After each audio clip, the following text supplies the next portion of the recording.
गणपति गुरु him गिरिसुता Goswami Girijesh सहित शारदा नर्मदा वाय हृदय प्रदेश बंदो हनुमत लखन संग रिपुहन भरत सुजान सिया राम जी को नमन गाऊं मानस गान सियावर रामचंद्र पद जय शरणम। रामचरितमानस के प्रेमी सज्जनों, अनेक दिनों से बल्कि एक वर्ष से भी अधिक समय से हम नित्य प्रति आपको एक दोहे से दूसरे दोहे तक बीच के प्रसंग सुना रहे हैं।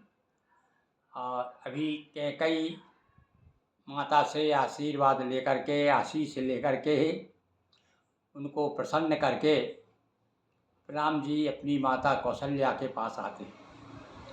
अब आप देखिए यहाँ माता के प्रति उनका क्या भाव है और माता क्या आशीर्वाद देती है। और माता तो इस समय इतनी फूली नहीं समा रही है कि मेरा बेटा कल जो है उसको तिलक हो जाएगा, और पर विधाता को तो उसको और ही मंजूर था। अब देखिए माँ, एक बेटा और माँ के बीच में क्या संवाद होता है। चलिए,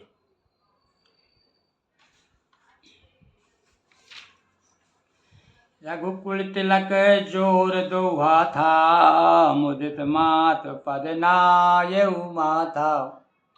राम जी रघुकुल के तिलक हैं। तिलक क्या होता है अब समझते हैं कि जिसको तिलक करते हैं वो सर्वश्रेष्ठ जो होता है उसे तिलक किया जाता है। तो ऐसे रघुकुल के तिलक, रघुकुल में पैदा हुए पर रघुकुल के तिलक कह दिया है, क्योंकि वो अब ऐसे काम करने वाले हैं कि उनको तिलक इसलिए कहा है कि अभी तिलक होने वाला था उनको। तो वे तो गोस्वामी जी कहना चाहते हैं रघुकुल तिलक तो है ही, उनको चाहे वन का तिलक मिले, कानन का राज मिले, चाहे घर का राज मिले, वो तो तिलक ही हैं। और यही बात मैथिली शरण जी ने कहा है कि जो सामर्थ्यवान होते हैं, सची है श्रीमान भोगते सुख वन में भी। जो श्रीमान होते हैं, श्रीयुक्त होते हैं, उन्हें वन में भी सुख मिलता है, कहीं भी रहे श्रीमान है वो तो है। तो ऐसे ही गोस्वामी जी कहना चाहते हैं कि भैया तो वन में भेज दो चाहे उनको, वो तो तिलक है ही। उनका तिलक भले ही ना हो, तिलक चाहे 14 साल बाद हो, पर उन्होंने घोषणा पहले ही कर दी। और प्रणाम करके दीन आशीष लाय उरली ने भूषण बछन निछावर कीने। अरे रानी थी भाई, और कुछ भूषण आभूषण लेकर के ऐसे करके रख दिए कि आने वाले कुछ भिखारियों को वो दे दिए जाएंगे, निछावर कर दिए। और हृदय उरली ने गोद में बैठा लिया, हृदय से लगा लिया अपने बेटे को। प्रेम प्रबोधन कछु कही जाई, रंग धन पदवी जनु पाई। अरे ये तो भैया ये उदाहरण जो दिया ना गोस्वामी जी ने, मेरे हिसाब से तो वो छोटा है, क्योंकि माँ की जो पद है, माँ किस प्रकार से कितने भाव के साथ में अपने बेटे से मिलती है।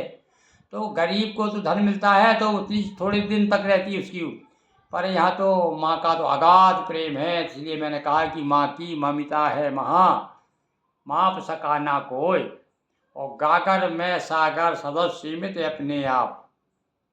ये माँ जो है अपने आप सीमित कर लेती है, सागर को भी गागर में रख लेती। किंतु यहाँ पर अब कुछ तो उपमा देना है, तो गोस्वामी जी कह रहे हैं कि जैसे मान लो किसी धनी बहुत जन्म का दरिद्री है और उसे बहुत सारे पैसे मिल जाए, कितना खुश होता। ऐसी माँ जो है अपने बेटे, अब यहाँ ये नहीं बताया भैया ये तो बहुत मिले ही नहीं उनको कभी, पर ये तो क्या माँ जो है अपने बेटे से कोई दूर थी क्या। अरे राजभवन में थी, जब चाहे तब मिल सकती थी।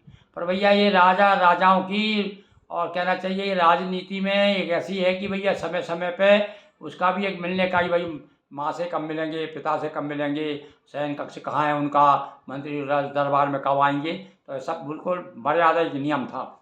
तो हो सकता है अधिक दिनों के बाद में कौशल्या से भेंट हो रही हो। तो सादर सुंदर बदन निहारी, बोली मधुर वचन में तारी।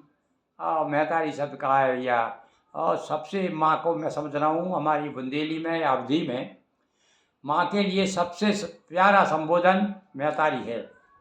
और जब महतारी शब्द बोलते हैं ना तो एक ममता ऐसी ललकती है माँ की तरफ से भी और बेटे की तरफ से हैं।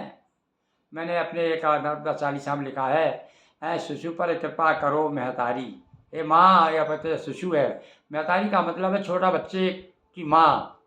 तो राम जी भाई माँ को तो अपना बेटा हमेशा छोटा ही समझ में आता है, चाहे भाई बूढ़ा हो जाए तब भी बच्चे ही नज़र आता है, तब भी कहते हैं यार इसमें लक्षण नहीं है और इसको ऐसा होना चाहिए वैसा होना चाहिए। अब देखो शिक्षा तो एक बताएंगी है। अब इसने विवाह के वहाँ से इतना बड़ा काम करके आ गया, राक्षसों को मार के सीता को ब्याह के ले आया और फिर भी देखिए क्या क्या कि अरे बेटा ऐसा करो कल तुम्हारा तुम्हारी वो होने वाला है तिलक तिलक, तो ज़रा संयम से रहो भाई, ज़रा कुछ थोड़ा सा नियम जो बताओ पंडित जी बताएं गुरु जी बताएं करना। कहो तात जननी बलिहारी कबहू लगन मुद्रमंगा। बड़ी प्रसन्न हो रही थी माया भैया।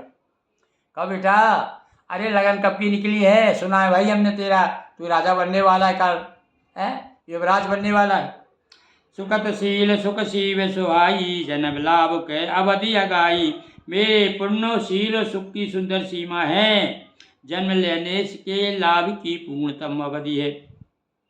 इस प्रकार से अपने पुत्र के बारे में माता कह रही है, यही चाहत नर नारी सब वतियारत यही भांत जिम चातक चातक तुषित वृष्टि शरद ऋतु स्वाद। अरे चातक जैसे वर्षा ऋतु का शरद ऋतु का उधर वो बरसात से इंतजार करता है, और चातक क्या देखता है कि तुषित वृष्टि शरद ऋतु में जो स्वाति नक्षत्र में जो पानी गिरता है तो कहते हैं भैया चातक गर्दन टूट जाओ भले ही प्यू प्यू प्यू प्यू करता रहता है पपिया, पर वो क्या चाहता है कि स्वाति नक्षत्र में कहते हैं जो जल गिरता है बस वही पीता है, और नहीं तो उसकी ऐसी आन है भाई, उसकी प्रकृति का ऐसा नियम है। तो ऐसे ही जैसे स्वाति नक्षत्र की सब लोग इंतजार कर रहे थे, सारे चातक थे कि शरद ऋतु में राम के जब जो तिलक होगा तब समझ लीजिए कि उनकी तृषा मिटेगी, प्यास मिटेगी। बोलिए सिया बलरामचंद्र की जय। हर हर महादेव शंभो।